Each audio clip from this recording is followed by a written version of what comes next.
সবাইকে ইংরেজি নববর্ষের শুভেচ্ছা। Very happy new year 2025। সবার জানতে চাইছিলেন সবাই যে আমি এমপি ল্যাডের আমার তহবিলের যে টাকাটি এসছে সেটা আমি কোথায় কোথায় দিচ্ছি, এবং আমি আপাতত আপনারা জানেন যে এর আগেও আমি সব বিধায়কদের নিয়ে, ব্লক প্রেসিডেন্টদের নিয়ে, পঞ্চায়েত সমিতির সবাইকে নিয়ে আমি একটা মিটিং করেছিলাম জানতে যে কোথায় কার কি কি লাগবে, এবং তারপরে ওনারা আমাকে সবাই জমা দিয়েছিলেন। তার মধ্যে বেছে বেছে আমার যেগুলো মনে হয়েছিল যে আর্জেন্ট যেগুলো আছে সবার আগে সেগুলোকে এবছর করে দেওয়ার জন্য সেই কাজগুলো, এবং পরবর্তী সময়ে আগামী নেক্সট 3 বা 4 ইয়ার্সে বাকি যেগুলো আছে পরপর আমি সেগুলো করে দেওয়ার চেষ্টা করব। তো আপাতত আমি কেশিয়ারি দিয়ে শুরু করছি। কেশিয়ারিতে একটা কনস্ট্রাকশন অফ মিনি মার্কেট, ওখানে কুকাই বাস স্ট্যান্ডের কাছে, খুবই আমাদের ট্রাইবাল এরিয়া, হাজিপুর মৌজাতে পড়ে। এবং আরেকটা কথা বলে দিচ্ছি যে আমরা আপাতত আজকে এই যে আমি যেগুলি বলছি, যেগুলো হচ্ছে কাজ এমপি ল্যাডের মাধ্যমে, সব কাজই কিন্তু ইমপ্লিমেন্ট করবে আমাদের বিধান যে বিধানসভার বিডিওরা। তো তারাই এই কাজগুলো ইমপ্লিমেন্ট করবেন, তাদের দায়িত্বে আমি দিয়েছি। তো প্রথমে কেশিয়ারিতে এটা হচ্ছে মোহনপুরে। অনেকদিন ধরে ওখানকার ব্লক প্রেসিডেন্ট মানিকবাবু বলছিলেন যে রুরাল হাসপাতালের একটু সাহায্য করে দিতে। রুরাল হাসপাতালটা আরো ভালো করে করতে হবে, কিন্তু আপাতত যেটা খুব আর্জেন্ট হচ্ছে বাউন্ডারি ওয়াল। সুতরাং মোহনপুরে কনস্ট্রাকশন অফ বাউন্ডারি ওয়াল আর অল্প একটু রেনোভেশন শুরু করা হবে হাসপাতালে। আমাদের মেদিনীপুর মিউনিসিপ্যালিটির ক্ষেত্রে আমার মনে হয় যে কোনো মিউনিসিপ্যালিটিতেই এখন যেটা নতুন করে বলাও হয়েছে কোর্টের মাধ্যমে, যে মিউনিসিপ্যালিটিকে এই যে আমাদের রাস্তার যারা স্ট্রে অ্যানিমালস আছে তাদেরকে একটা শেল্টার করতে হবে, এবং তারা বাধ্য করতে তাদেরকে লুক আফটার করার।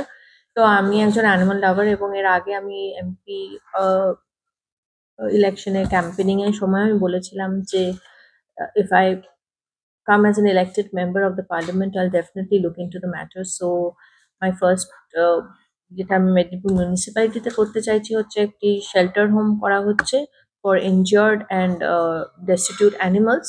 সেখানে আমি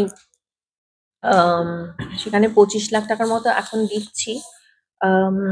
এবং আচ্ছা, এখানে অ্যামাউন্ট গুলো মেনশন করা নেই।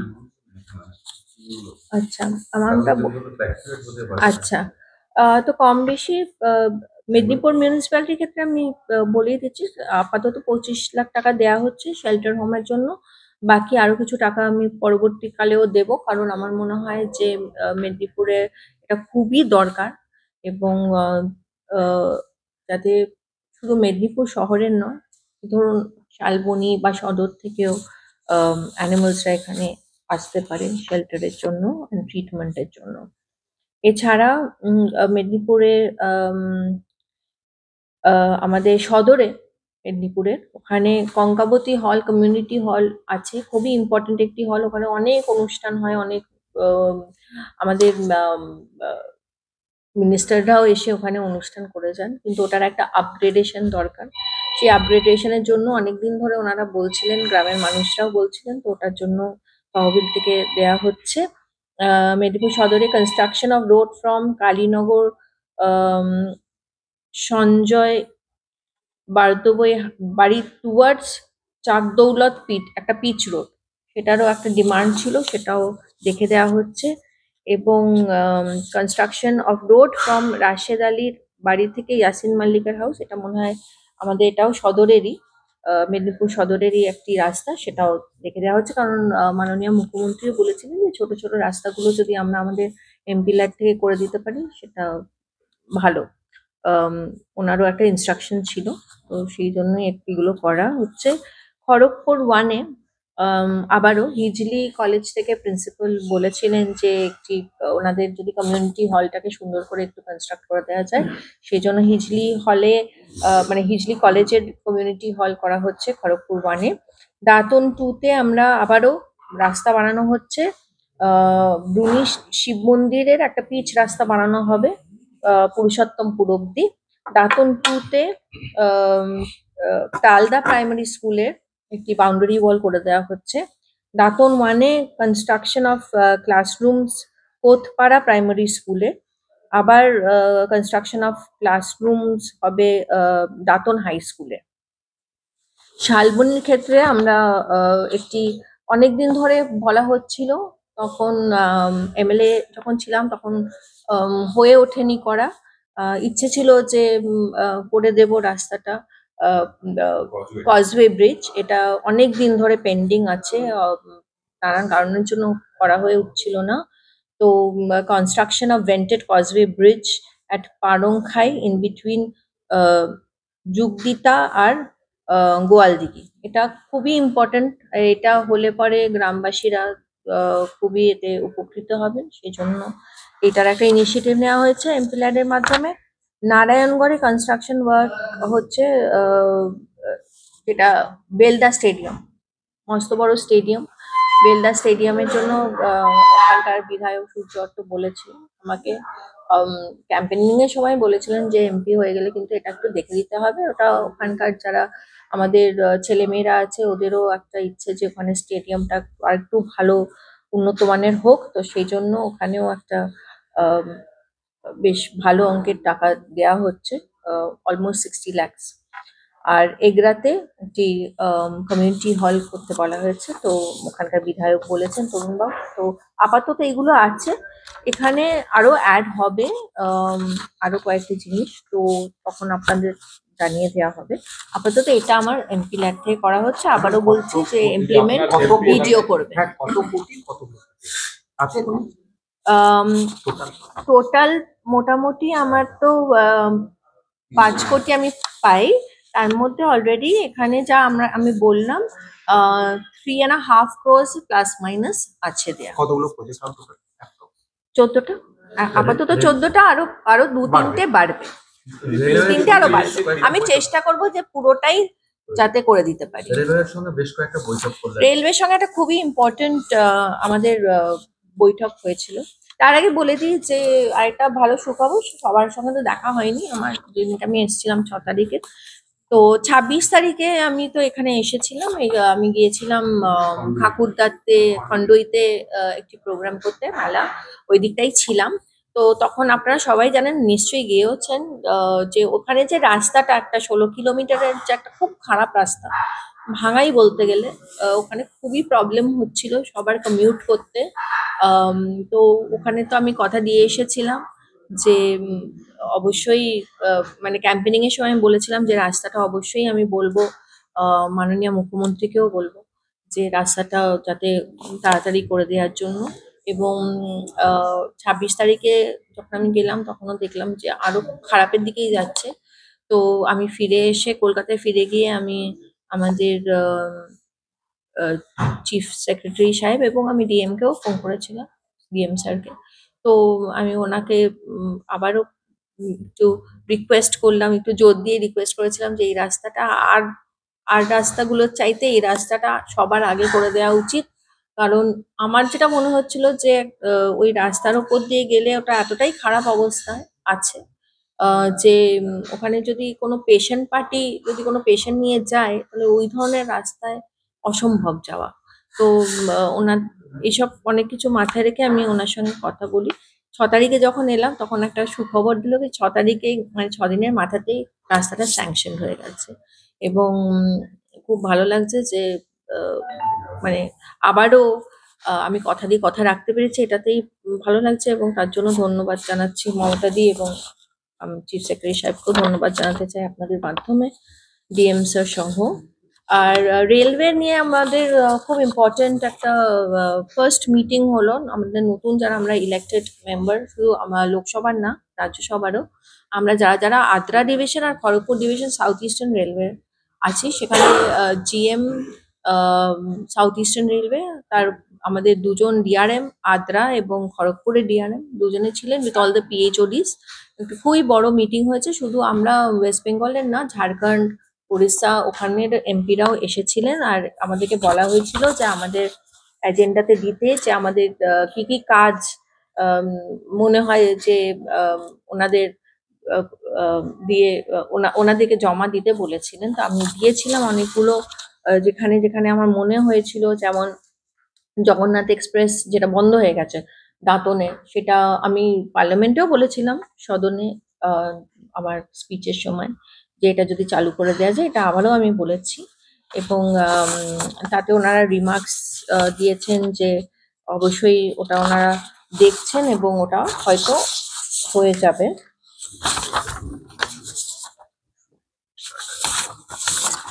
আহ, তো ওনারা লিখেছেন যে অবশ্যই এটা দেখছেন এবং হয়ে যাবে। এছাড়াও আমি বলেছিলাম ঝালদা, এই যে দাঁতন, ঝালদা রোড আর Jhalda road near Dantan station bank, এখানে আমি 6 তারিখে যখন গিয়েছিলাম আবারও এখানে লেভেল ক্রসিং আমি আটকে ছিলাম এবং ওখানকার গ্রামবাসীর, যেহেতু আমি আটকে দাঁড়িয়েছিলাম, ওনারা আমাকে দেখে আসেন এবং আমাকে বলেন যে এখানে খুব অসুবিধা হচ্ছে। অনেক দিন ধরে ওটা নাকি পেন্ডিং ছিল।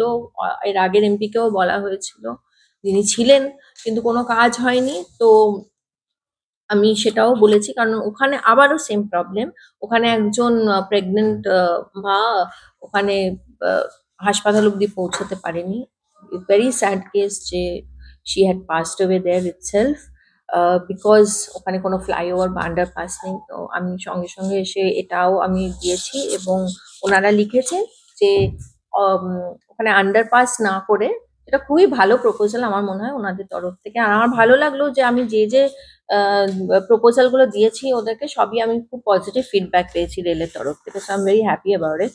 তো ওনারা বলছেন যে ওখানে আরবি করে দেবেন, মানে ওভারব্রিজ করবে। তো সেক্ষেত্রে আমি গভর্নমেন্টের সাথেও কথা বলেছি যে যতটুকু ল্যান্ড অ্যাকুইজিশন করতে হবে, খুবই মিনিমাম ল্যান্ড লাগবে ওনাদের অ্যাকুইজিশনে, সেটা মনে হয় হয়ে যাবে।